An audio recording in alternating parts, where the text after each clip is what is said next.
Seeing an E1 error code appear on your Braun coffee maker cannot be good, especially when brewing suddenly stops or the machine refuses to start properly.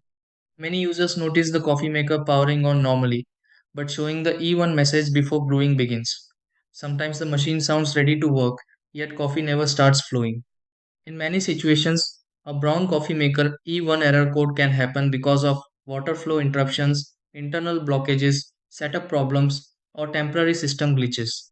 Before pressing random buttons repeatedly or restarting the machine again and again, these are the steps you can try to fix this and clear the brown coffee maker E1 error properly. 1. Turn off the brown coffee maker completely and disconnect power briefly to refresh temporary system interruptions. 2. Check the water tank carefully and confirm it sits correctly with enough water inside for brewing. 3. Inspect removable parts and make sure nothing blocks water flow inside the brown coffee maker. 4. Reconnect power and restart the brown coffee maker after allowing it a short moment to refresh properly. 5. Start a quick brewing cycle and confirm whether the E1 error code disappears afterward.